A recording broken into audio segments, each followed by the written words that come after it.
আমরা ব্যস্ত হয়ে গেছি, ঠিক একইভাবে তারাও আমাদেরকে ভুলে যাবে। এই জন্যে আমি বারবার আপনাদেরকে মনে করে একটা কথা, আমার জীবন থেকে উপলব্ধি করি একটা কথা, যে একমাত্র আল্লাহ ছাড়া এই পৃথিবীতে এবং পরকালে আমাদের আপন বলে কেউ নাই। বাকি সবাই সবার স্বার্থের জন্য আছে। মানুষ মানুষের অবস্থানকেই মূল্যায়ন করে, মানুষ মানুষের অবস্থানকেই মূল্যায়ন করে। আল্লাহ রাব্বুল আলামিন আপনার ভিতরটাকে ভালোবাসেন। দেখেন, আপনি যখন নামাজ পড়েন নাই, আল্লাহ পাক কিন্তু আপনাকে ধ্বংস করে দেন নাই। আল্লাহ পরম করুণাময় আপনাকে হেদায়েত দিয়ে নামাজি বানিয়ে দিয়েছেন। জীবন অনেক পাপ করেছেন, ইনস্ট্যান্ট আল্লাহ পাক শাস্তি দিতে পারতেন, আল্লাহ পাক দেন নাই। আল্লাহ আপনাকে ভালোবাসেন, আল্লাহ আমাকে ভালোবাসেন।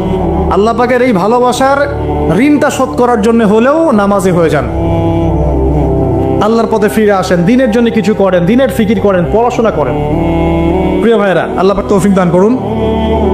দেখুন, এই রিবা থেকে দূরে থাকার জন্য একটা হাদিস যথেষ্ট, যে 4 শ্রেণীর মানুষকে আল্লাহ রাসূল সাল্লাল্লাহু আলাইহি ওয়াসাল্লাম লাআনত করেছেন, অভিশাপ দিয়েছেন। ইনশাআল্লাহ আজকের লেকচার যাদের কানে যাবে, আমরা যদি না খেয়েও মরে যাই, আল্লাহ পাক না খেয়ে মারবেন না ইনশাআল্লাহ। রিজিক আছে, খাবো ইনশাআল্লাহ। কিন্তু হয়তো বা অভাব হবে, টাকা পয়সা একটু কম হতে পারে, অন্যের 10 তলা ফ্ল্যাট হবে, আমার হবে না, ঠিক আছে, অন্যের এত বিঘা বিঘা জমি আমার হয়তো হবে না। কিন্তু ইনশাআল্লাহ তাআলা এই যে দুনিয়ার মুসাফিরের জীবনটা, এটা মুসাফিরের জীবন না? মুসাফিরের জীবনটা কেটেই যাবে ইনশাআল্লাহ। কাটবে না? যে কোনো ভাবে কেটে তো যাবেই ইনশাআল্লাহ। এই যে পরকালের জীবনটা একটা চেতনার শক্তি, জানেন? দুনিয়াতে যত বাধা বিপত্তি আসুক, গাল মন্দ খান, গীবত তহমত খান, কষ্ট হোক, নির্যাতন হোক, একটা বিষয় মনের মধ্যে শান্তি দেয়। কি শান্তি? যে এই দুনিয়ার জীবনটা তো আর চিরস্থায়ী নয়, এটা তো সারা জীবন থাকবে না। ইনশাআল্লাহ এই অবস্থা আস্তে আস্তে পরিবর্তন হয়ে যাবে। ফাইন্না মাআল উসরি ইউসরা, পরকালে ইনশাআল্লাহ পাবো। দুনিয়াতে না পেলে কি হয়েছে, পরকালে পাবো ইনশাআল্লাহ। যুবক ভাই, এসব জেনা ছেড়ে দেন, আল্লাহ রাব্বুল আলামিন আপনার জন্য হুর রেখেছেন জান্নাত, ইনশাআল্লাহ পাবেন ইনশাআল্লাহ। এটা ছেড়ে দেন, সুদ ছেড়ে দেন, আল্লাহ পাক আপনার জন্য হাউজে কাউসার রাখছে ইনশাআল্লাহ, ঠিক আছে? অন্যায় পাপ ছেড়ে দেন, আল্লাহ রাব্বুল আলামিন আপনার জন্য জান্নাত রেডি করে রাখছে ইনশাআল্লাহ। এই দুনিয়ার জীবনটা ধোঁকা, একটা ছোট্ট জীবন, পুরা ধোঁকা, কিচ্ছু নাই এর মধ্যে। আমার কথা শোনেন, এই দুনিয়ার জীবনে কিছুই নাই। চারপাশে অনেক কিছু মনে হবে, আপনার বাড়ি আছে, গাড়ি আছে, স্ট্যাটাস আছে, টাকা পয়সা, প্রতিপত্তি সব আছে। আদতে আপনি একা, আদতে আপনাকে একাই কবরে যাওয়া লাগবে, একাই আল্লাহর সাথে হিসেব নিকাশ দিতে হবে। কেউ নাই সাথে, আমারও সাথে কেউ নাই। কিন্তু আপনি মনে করছেন যে সেলিব্রিটিজম বড়, আমি পলিটিক্যাল নেতা হয়েছি, আমাকে সবাই চেনে, আমি ইকোনমিক সেক্টরে লিড দেই, রাষ্ট্রকে লিড দেই, আমি ধর্মতাত্ত্বিক ক্ষেত্রে লিড দেই, আমাকে দেখলে মানুষ বাহবা দেয়, ইত্যাদি ইত্যাদি। দিন শেষে আমি একা, আপনিও একাই। আমাকেও একাই যেতে হবে, আপনাকেও একাই যেতে হবে। এগুলো সব চারপাশের খালি অন্ধ মোহ, আর কিচ্ছু না। তো এই মোহের মধ্যে ঢুকে পড়বেন না, আল্লাহ পাক তৌফিক এনায়েত করুন। নবী সাল্লাল্লাহু আলাইহি ওয়াসাল্লাম বারবার বলতেন, আল্লাহুম্মা ইন্নী আউযু বিকা মিন ফিতনাতিদ দুনিয়া, বলতেন না? হে আল্লাহ, আমি এই দুনিয়ার ফিতনা থেকে তোমার কাছে আশ্রয় প্রার্থনা করছি। ওয়া ইন্নী আউযু বিকা মিন ফিতনাতিন নিসা, আমি মহিলাদের ফিতনা থেকেও আশ্রয় প্রার্থনা করছি। আরো দোয়া করতেন, আল্লাহুম্মা ইন্নী আউযু বিকা মিন আযাবিল কবর, হে আল্লাহ, আমি কবরের আযাব থেকে আশ্রয় প্রার্থনা করছি। ওয়া আযাবি জাহান্নাম, জাহান্নামের আযাব থেকে আশ্রয় প্রার্থনা করছি। ওয়া মিন ফিতনাতিল মাহইয়া ওয়াল মামাত, জীবন মৃত্যুর ফিতনা থেকে আশ্রয় প্রার্থনা করছি। ওয়া মিন শাররি ফিতনাতিল মাসিহিদ দাজ্জাল, এবং দাজ্জালের ফিতনা থেকে আশ্রয় প্রার্থনা করছি। দাজ্জালে পরে আসবো ইনশাআল্লাহ। দাজ্জাল নিয়ে আলোচনা করলে আবার কিছু মানুষ খারেজি ট্যাগ লাগাই দিতে পারে, ওই জন্য এদিকে আমি এখন যাচ্ছি না। হ্যাঁ, সামনে আসে তো রিবা, রিবার বিষয়টা বলছিলাম। আইয়ামে জাহিলিয়াতে যে সেই রিবা এখনকার বিশ্বে আছে কি নাই বলেন? ওই সময় না হয় মক্কায় ছিল, এখন কি সারা বিশ্বব্যাপী নাই? বিশ্বের কোনো কান্ট্রি রিবা মুক্ত না, বিশ্বের কোনো দেশ রিবা থেকে মুক্ত থাকতে পারবে না, এই বিশ্ব পরিচালনা যারা করছে ওদের আন্ডারে থাকলে। কখন হবে বিশ্ব রিবা মুক্ত? একদিন বিশ্ব রিবা মুক্ত হবে ইনশাআল্লাহ। একদিন না একদিন এই বিশ্বটা সুদ মুক্ত হবে ইনশাআল্লাহু তাআলা। তখন জালেম পার পাবে না, মাজলুমের রক্ত শ্রম বৃথা যাবে না ইনশাআল্লাহ। কবে, কত বছর পর আমি জানি না, কিন্তু এতটুকু জানি যে মালহামার পরে যখন আল মাহদি আসবেন, এবং তারপর যখন মাসিহুদ দাজ্জাল বের হবে, এবং ঈসা ইবনে মারইয়ামকে আল্লাহ পাক নামিয়ে দিবেন, তার হাতে যখন দাজ্জাল নিহত হবে, এবং জেরুজালেম থেকে যখন পুরো বিশ্ব শাসন করা হবে মুসলিমদের হাতে, তখন রিবা বলে কিচ্ছু থাকবে না পৃথিবীর ইনশাআল্লাহ। তার আগ পর্যন্ত এই অবস্থা সলভ হবে কিনা আমরা জানি না, হতেও পারে নাও হতে পারে, তবে ওই সময় যে হবে নিশ্চিত ইনশাআল্লাহ। আসুন, আইয়ামে জাহিলিয়াতের আরেকটা বড় পাপ ছিল, এই যে এক ভাই বলেছেন, সেটা হচ্ছে নারীর অবমাননা। কে বলেছে এই কথাটা? সামনে একজন। হ্যাঁ, আইয়ামে জাহিলিয়াতের অন্যতম একটা সেরা পাপ ছিল কি? নারীর অবমাননা। এটা নিয়ে কি বলতে হবে? এখন ধর্মের মধ্যেও আমরা নারীদেরকে অবমাননা করছি। বহু নামাজি ব্যক্তি আছে আমাদের মধ্যে, দেখবেন বোনের সম্পত্তি দেয় নাই, মেয়েকে শিক্ষিত করতে চাচ্ছেন না। কেন চাচ্ছেন না? ওর কি অধিকার নাই শিক্ষার? আপনি কি জানেন যে আয়েশা রাদিয়াল্লাহু আনহার কাছে বহু সাহাবী হাদিসের তালিম নিয়েছেন, বহু হাদিস শিখিয়েছেন কে? মা আয়েশা রাদিয়াল্লাহু আনহা। তো তিনি যদি শিক্ষিত না হতেন শেখাতে পারতেন? তো মেয়েদের শিক্ষার দরকার আছে না? হ্যাঁ, কি বিষয় দরকার? তাদের উপযুক্ত পরিবেশ নিশ্চিত করতে হবে, নিরাপত্তা, পর্দা এগুলো নিশ্চিত করতে হবে। তারপরে মেয়েদেরকে আপনি অবশ্যই শিক্ষিত করবেন। ঘরের কোণে বসে রাখতে কে বলেছে? আপনি নিরাপদ পরিবেশ দেন, পর্দা দেন, তারা মাদ্রাসা যাবে, পড়াশোনা করবে। ঠিক আছে? আল্লাহ পাক আমাদের মা বোনদেরকে শিক্ষিত করার তৌফিক দান করুন, আমিন। ভালো ভালো কোয়ালিটি সম্পন্ন মহিলা মাদ্রাসা গড়ে তোলেন। আর মেয়েরা যদি শিক্ষিত না হয় তাহলে আমাদের বাড়ির বউরা শিক্ষিত হবে না, আর বউ শিক্ষিত না হলে আপনি একা শিক্ষিত হয়ে লাভ দেয়। তখন ওই যে বললাম টর্চার সেল, ওই টর্চার সেলে ঢুকতে হবে আর কি। কথা বুঝতে পারছেন না? আগে বিয়ে শাদী করেন, বুঝবেন ইনশাআল্লাহ। আর যারা করেছেন তারা অলরেডি হাসছে যে মিটমিট করে দেন। ঠিক আছে? আচ্ছা, সামনে আসেন। দেখেন মেয়েদের অবমাননা কিভাবে দেখাবো। সবচেয়ে বড় অবমাননা হচ্ছে ওদের দেহটাকে আমরা এখন পণ্য বানিয়েছি। এই যে পর্নোগ্রাফি দেখেন, এই মেয়েগুলোর ইজ্জতের কোনো দাম নাই। মানে তাদের দেহটাকে একটা ব্যবসার সামগ্রী বানানো হয়েছে। এবং আমি একটা লেকচার দিয়েছিলাম ঢাকায়, নীল দর্পণ, দেখবেন অনলাইনে আছে। ওখানে আমি স্ট্যাটিস্টিক দেখিয়েছি যে সারা বিশ্বে এই যে আমেরিকায় শুধুমাত্র $12 বিলিয়ন ব্যবসা করে পর্ন দিয়ে। এটাকে ব্যবসা, একটা ইন্ডাস্ট্রি। যেমন ফিল্ম ইন্ডাস্ট্রি আছে, তারপরে গানের ইন্ডাস্ট্রি আছে না, এরকম একটা ইন্ডাস্ট্রি হচ্ছে এই পর্ন ইন্ডাস্ট্রি। এখানে সবাই অ্যাক্ট্রেস, এরা হচ্ছে অভিনেতা অভিনেত্রী। এখানে যা দেখানো হয় এগুলো কিন্তু রিয়েল না, বাস্তব না, সব ফেক। বুঝতে পারছেন না কথা? এগুলো অভিনয়, এগুলো ফেক। এবং এটা একটা ইন্ডাস্ট্রি, এর মধ্য দিয়ে মেয়েদের দেহটাকে পণ্য বানিয়ে সারা বিশ্বে ব্যবসা করছে। এবং এর একটা অন্যতম উদ্দেশ্য হচ্ছে মুসলিম যুবকদের ঈমান যেন নষ্ট করা যায়। কারণ মুসলিম যুবকদের ঈমান চলে গেলে তারা নিশ্চিন্ত, ওদের পথে আর কেউ বাধা নাই। কারণ ওদের এই জুলুমের পথে বাধা যদি কেউ দিতে পারে তাহলে কারা দিবে? মুসলিমরা। আর মুসলিমদের মধ্যে সবচেয়ে শৌর্য বীর্য কাদের মধ্যে থাকে? যুবকদের মধ্যে। তো যুবকদের ঈমান যদি চলে যায় তাহলে এদের আর কোনো সমস্যা নেই। তো এই বিষয়টা খেয়াল করবেন যে এটা একটা ইন্ডাস্ট্রি। সো এখানে আমরা মেয়েদের দেহটাকে আমরা কি বানিয়েছি? পণ্য বানিয়ে দিয়েছে। আর এখন তো চলছে কাপড় খোলা সংস্কৃতি। প্রত্যেকটা সেক্টরে আপনি গিয়ে দেখবেন মেয়েদের ইজ্জত, সম্মান, আব্রুটাকে উন্মুক্ত করে এটাকে দিয়ে আমরা বিজনেস করছি আর কি। এটা একটা বিজনেস। এখানে সমাধান কি? সমাধান আয়েশা রাদিয়াল্লাহু আনহা। সমাধান কে? সমাধান ফাতিমা রাদিয়াল্লাহু আনহা। সমাধান কে? সমাধান খাদিজা রাদিয়াল্লাহু আনহা। আমাদের মা, আমাদের বোন, আমাদের স্ত্রীদেরকে তাদের মতো করে মানুষ করতে হবে, গড়ে তুলতে হবে ইনশাআল্লাহ। দেখবেন নারীর সত্যিকারের সম্মান নিশ্চিত হবে ইনশাআল্লাহ। ইসলাম কি কখনো বলেছে যে মেয়েরা কাজ করতে পারবে না, পড়াশোনা করতে পারবে না ইত্যাদি? এই নাস্তিকরা তো ঠুনকো যুক্তি দিয়ে আক্রমণ করে। কে বলেছে? সমস্যা এমন ইসলামিক স্টেট আছে যেখানে একটা স্টুডিও, মনে করে স্টুডিও, ছবি তোলা হয় কথার কথা, সেখানে সব কর্মী মহিলা, কোনো পুরুষ নাই। একটা মাদ্রাসা, সমস্ত কর্মী মহিলা, কোনো পুরুষ নাই। একটা স্কুল, সবাই মহিলা, কোনো পুরুষ নাই।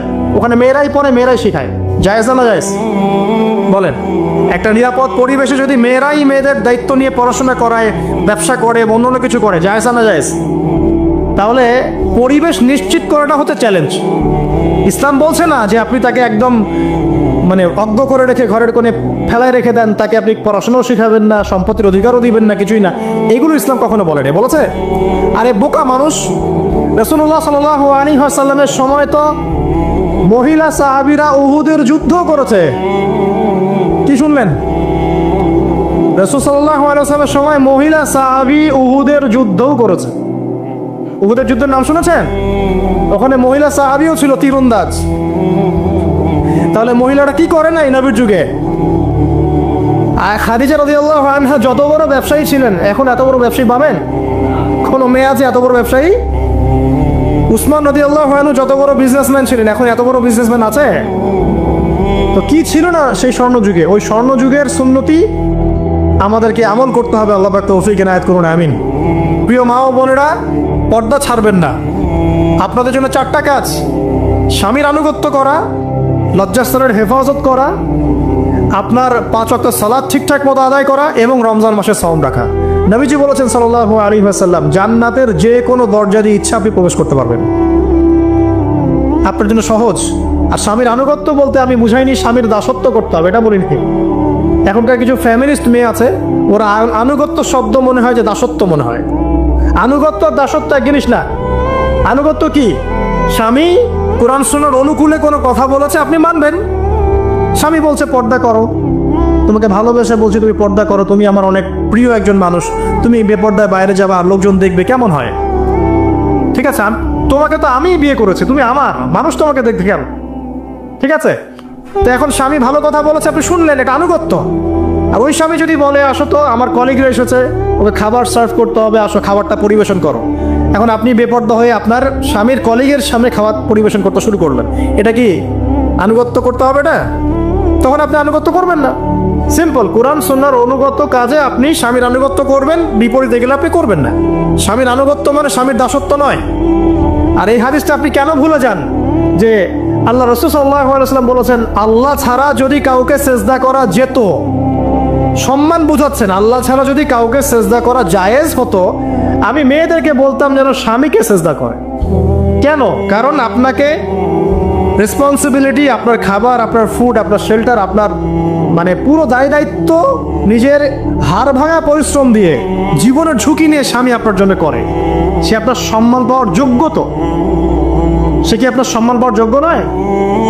আপনি যদি সম্মানের হক আদায় না করতে পারেন তাহলে আপনি অকৃতজ্ঞ। আর অকৃতজ্ঞ মেয়ে কখনো জান্নাতে যাবে?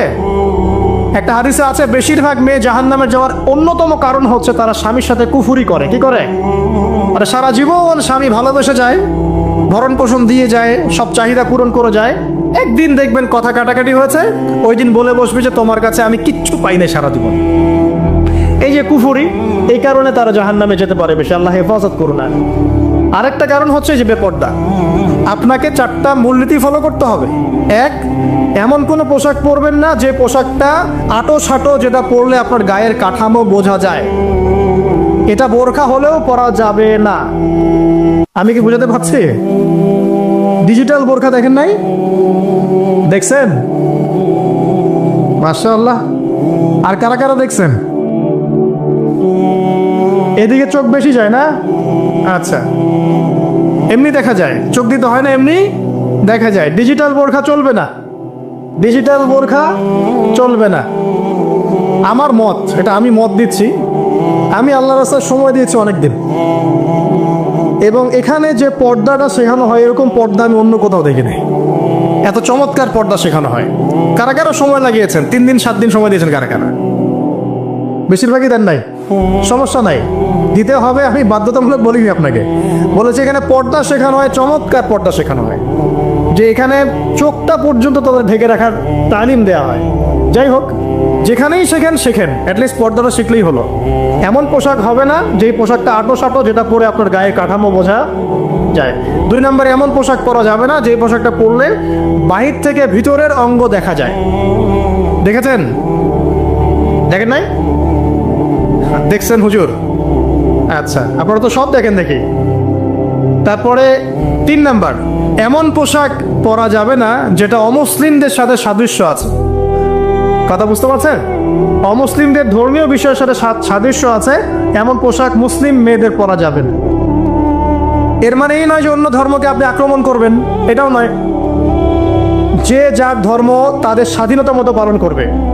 মুসলিমরা বাধা দিবে না। মুসলিমরা দাওয়াত দিতে পারে। কি করতে পারে? দাওয়াত দিতে পারে যে ভাই, এই যে লা ইলাহা ইল্লাল্লাহর কনসেপ্ট আপনাকে বুঝাচ্ছি, আল্লাহ ছাড়া কোনো মাবুদ নাই, মুহাম্মদ সাল্লাল্লাহু আলাইহি ওয়াসাল্লাম সর্বশেষ রাসূল, এই কোরআন পড়ুন, হাদিস পড়ুন, দেখুন এটাই হচ্ছে মানবতার মুক্তির সনদ। এরপর যদি সে ইসলাম কবুল করে আলহামদুলিল্লাহ, যদি না করে এর হিসাব কে দিবে? সে নিজে দিবে। এর হিসাবকে আমাকে দেওয়া লাগবে না। তো অমুসলিমদের সাথে সাদৃশ্য হচ্ছে এমন পোশাক চলবে না। আর 4 হচ্ছে, পুরুষরা মেয়েদের পোশাক পরতে পারবে না, মেয়েরা পুরুষদের পোশাক পরতে পারবে না। জি, আপনাদেরকেই বলছি, আপনারা জিন্স পরতে পারবেন না, মেয়েদেরকে বলছি, এবং টি শার্ট পরতে পারবেন না।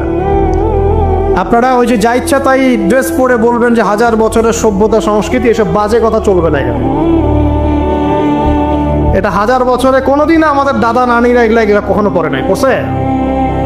আপনার দাদি কখনো এরকম পরছিল শাড়ি? তো এই যে বললো 1000 বছর থেকে পরে আসতেছে নাকি। সুবহানাল্লাহ। তো এখানে বিষয়টা হচ্ছে পুরুষ মেয়ের পোশাক পরতে পারবে না, মেয়ে পুরুষের পোশাক পরতে পারবে না। আমি খুব সংক্ষিপ্ত করে আপনাকে কোরআন সুন্নাহ থেকে 4টা মূলনীতি বলে দিলাম। এই 4টা মূলনীতি কোরআনেও আছে, হাদিসেও আছে। আসেন, এই যে নারীর অবমাননা, এই বিষয়টা আইয়ামে জাহিলিয়াতে যেমন ছিল, এখন দেখবেন আরো বড় পরিসরে এসেছে। আসলে এই যে ফ্যাশন শো, দেহের প্রদর্শনী, বিভিন্ন ফিল্মস দেখবেন, ফিল্ম ইন্ডাস্ট্রিজে দেখবেন, মিউজিকে দেখবেন, পর্নে দেখবেন, মেয়েদের দেহটাকে নিয়ে ব্যবসা করা হচ্ছে। আগে তো না হয় কন্যা সন্তান হলে জীবন্ত পুঁতে ফেলতো নাকি, এখন যদি গর্ভের বাচ্চা মেয়ে জানে, অনেকে আগেই মেরে ফেলায়। বোঝেন নাই মনে হয়? অনেকে যদি জানে যে গর্ভে মেয়ে সন্তান আছে, আগেই মেরে ফেলায়। এমন অনেক দেশ আছে, আমি নাম বলছি না দেশের সঙ্গত কারণে, যে সেই দেশে এরকম মেয়ে সন্তানকে এই যে খালাস করে ফেলার, নষ্ট করে ফেলার, ভ্রূণ নষ্ট করার আলাদা ক্লিনিক আছে, আলাদা হসপিটাল আছে। বলে নাউজুবিল্লাহ। তো আসলে ওই 1450 বছর আগের মানুষটা বেশি বর্বর ছিল না, আমরা বেশি বর্বর?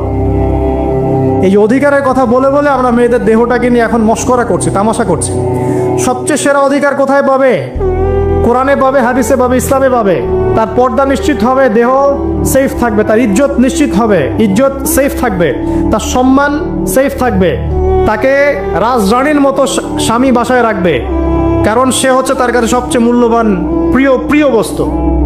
শুধু তাই নয়, সম্পত্তির অধিকার তাকে দিতে হবে। একজন মেয়ে তার ভাইয়ের সম্পত্তি পাবে, তার বাবার সম্পত্তি পাবে, তার স্বামীর সম্পত্তি পাবে, সব দিক থেকে সে সম্পত্তি পাবে। আর একজন ছেলে কিন্তু সব দিক থেকে সম্পত্তি পাবে না। তো এই বিষয়গুলো যখন এক শ্রেণীর মানুষ বোঝে না, তখন ইসলামের বিরুদ্ধে অহেতুক প্রপাগান্ডা চালানো শুরু করে। সবচেয়ে সেরা সম্মান রক্ষার উদাহরণ দেয়া হয়েছে ইসলামে, কোরআনে এবং হাদিসে। এই কথাটা আপনাদের মা বোনদেরকে বুঝাবেন, তবে নম্রতার সাথে বুঝাবেন, কারণ উচ্চবাচ্য করলে তারা কথা শুনবে না। আল্লাহ রাসূল সাল্লাল্লাহু আলাইহি ওয়াসাল্লাম বলেছেন, কিছুটা বাঁকা হাত দিয়ে তাদেরকে তৈরি করা হয়েছে। যদি আপনি শক্ত করে চাপ দিতে যান তাহলে ভেঙে যাবে, আর যদি আপনি ওই অবস্থায় ছেড়ে দেন তাহলে বাঁকাই থেকে যাবে। এখানে আপনাকে হিকমা অবলম্বন করতে হবে। আল্লাহ পাক তৌফিক দান করুন। একটা বিষয় বলছিলাম, ওই যে শিরকের পাপ এখন গ্লোবালাইজেশন হয়েছে না, ওই সুদের পাপ এখন গ্লোবালাইজেশন হয়েছে না। গ্লোবালাইজেশন বোঝেন? মানে বিশ্বায়ন, পুরো বিশ্বে ছড়িয়ে পড়েছে না।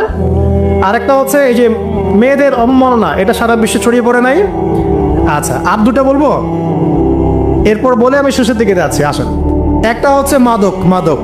আইয়ামে জাহিলিয়াতের অন্যতম সেরা পাপ ছিল কি?